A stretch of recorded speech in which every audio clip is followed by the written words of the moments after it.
7월 24일 목요일 경건의 시간을 갖도록 하겠습니다. 기도하겠습니다.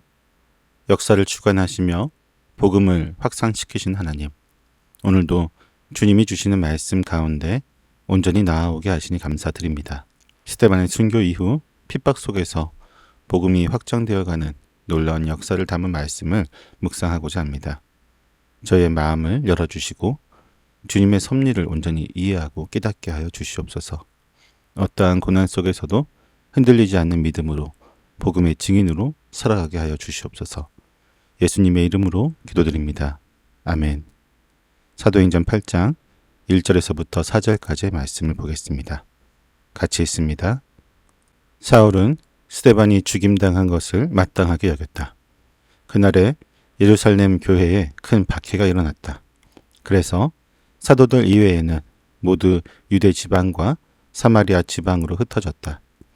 경건한 사람들이 스데반을 장사하고 그를 생각하며 몹시 통곡하였다. 그런데 사울은 교회를 없애려고 날뛰었다. 그는 집집마다 찾아 들어가서 남자나 여자나 가리지 않고 끌어내서 감옥에 넘겼다. 그런데 흩어진 사람들은 두루 돌아다니면서 말씀을 전하였다. 아멘. 스데반의 죽음은 한 개인의 순교로 끝나지 않았습니다. 누가는 그 시점에서 사울이라고 하는 사람을 등장시키면서 그가 스데반의 죽임당함을 마땅히 여겼다라고 기록하고 있습니다. 스데반의 순교 현장에서 증인들의 옷을 지키던 청년 사울이 이 핍박의 중심에 있었음은 분명합니다. 누가는 사도행전에서 주요 인물을 미리 등장시키는 문학적인 기교를 자주 사용하는데 사울의 등장은 스데반의 죽음을 시작으로 앞으로 사도행전의 중심 인물이 될 그의 여정을 예고하고 있습니다. 사울은 자신의 신학적인 기준으로 볼 때 스데반을 죽인 것을 율법에 따른 정당한 처분이라고 생각했습니다. 이러한 그의 신학적인 기준은 당시 공회원과 대다수의 유대인의 보편적인 인식과 동일한 것이었습니다. 당시 유대인들은 성전 중심주의, 예루살렘 중심주의, 율법주의, 선민의식 등에 깊이 빠져 있었고 스데반은 성전과 예루살렘 그리고 유대인 중심에서 벗어난 복음이 온 세상으로 전파되어야 함을 강하게 호소했습니다. 이에 그들은 스데반을 용납할 수 없어 죽인 것입니다. 이 핍박은 복음이 전파될 때 필연적으로 수반되는 영적인 싸움과 결과였던 것입니다. 스데반의 순교는 예루살렘 교회에 대한 전면적인 핍박의 불씨가 되었습니다. 그리하여 그날에 예루살렘에 있는 교회에 큰 핍박이 나서 사도 외에는 다 유대와 사마리아 모든 땅으로 흩어지고 말았습니다. 이 큰 핍박은 이전의 박해와는 비교할 수 없을 정도로 광범위한 범위로 이루어졌습니다. 유대 종교 지도자들은 기독교 공동체가 자신들의 전통과 신념을 무너뜨리는 위험한 세력이라고 판단하였기에 공동체 자체를 소멸시키려고 했던 것입니다. 이로 인해 많은 신자가 유대와 사마리아 지역으로 흩어지게 되었습니다. 이때 사도들은 예루살렘에 남아 있었는데 이는 그들이 죽음을 두려워하지 않고 예루살렘 교회를 지키려고 했기 때문입니다. 그들은 아직 예루살렘 복음 사역이 끝나지 않았기에 이곳에 남아서 복음을 전해야 한다고 생각했습니다. 물론 핍박이 히브리파 유대인보다는 주로 헬라파 유대인을 겨냥한 것이었겠지만 분노한 유대 군중들 앞에서는 사도들 역시 안전하지 않았을 것입니다. 핍박의 주동자였던 사울의 광적인 행동은 이 핍박의 심각성을 더욱 분명하게 보여줍니다. 본문은 사울이 교회를 잔멸할세 각 집에 들어가 남녀를 끌어다가 옥에 넘기니라고 기록합니다. 여기서 잔멸하다는 말은 70인역에서는 사나운 짐승이 고기를 찢는 모습을 묘사할 때 사용되었던 표현입니다. 누가는 사울이 엄청난 증오심을 가지고 매우 사납게 그리스도인들을 박해했음을 전하고 있습니다. 사울은 교회를 완전히 파괴하기 위해 집집마다 찾아다니면서 남자와 여자 할 것 없이 끌어다가 감옥에 가두는 잔혹한 행위를 서슴지 않았습니다.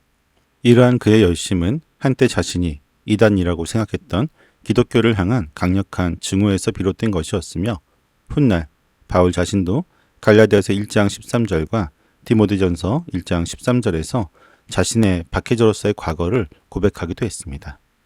이러한 핍박은 예루살렘을 중심으로 견고하게 성장하던 교회를 강제로 흩어지게 만들었습니다. 이는 마치 거대한 나무에서 씨앗이 사방으로 뿌려지는 것과 같은 모습이었습니다. 그럼에도 불구하고 이 핍박은 하나님의 섭리 안에서 이루어지게 되었습니다.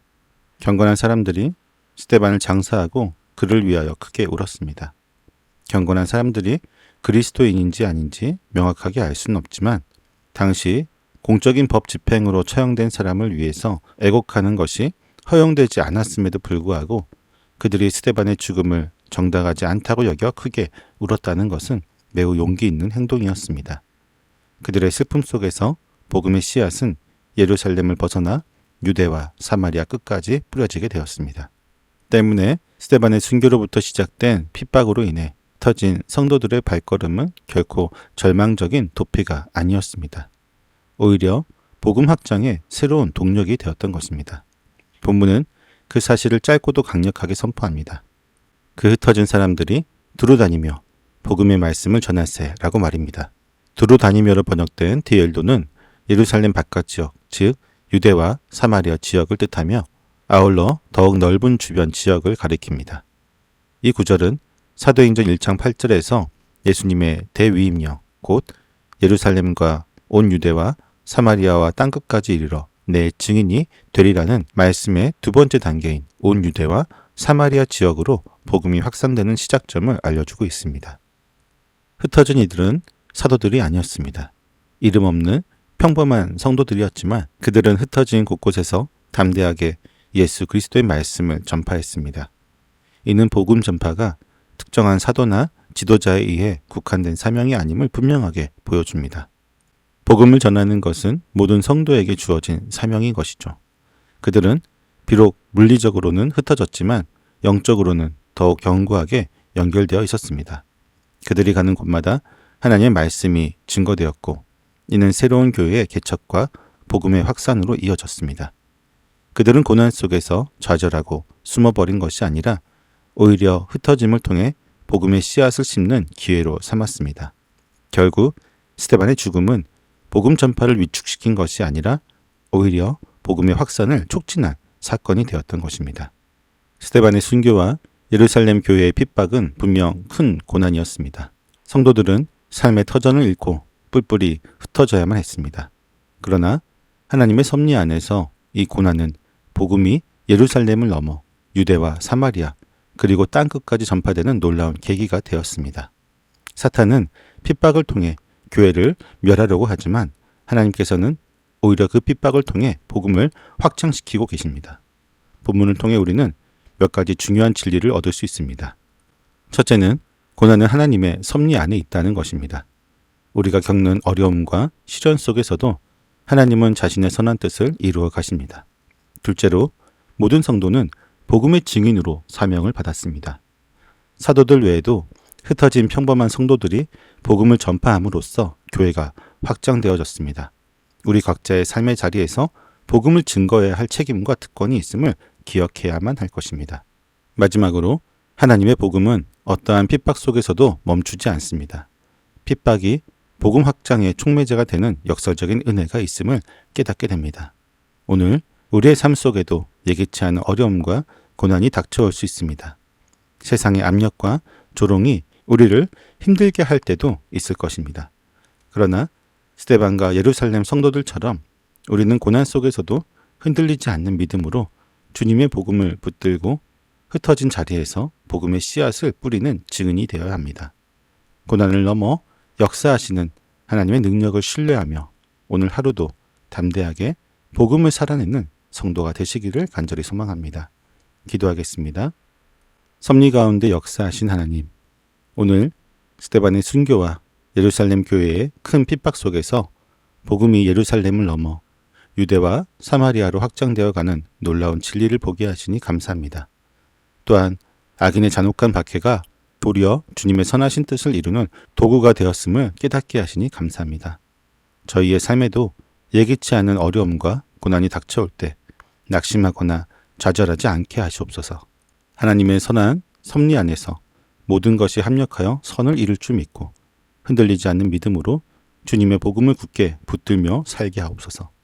사도들뿐만 아니라 흩어진 평범한 성도들이 복음의 증인이 되었듯이 저희 각자의 삶의 자리에서 담대하게 예수 그리스도를 전파하는 사명을 감당하게 하여 주시옵소서. 어떠한 핍박 속에서도 복음은 결코 멈추지 않고 확장될 것임을 굳게 믿게 하옵시고 저희 또한 흩어진 발걸음마다 복음의 씨앗을 뿌리는 증인이 되게 하여 주시옵소서.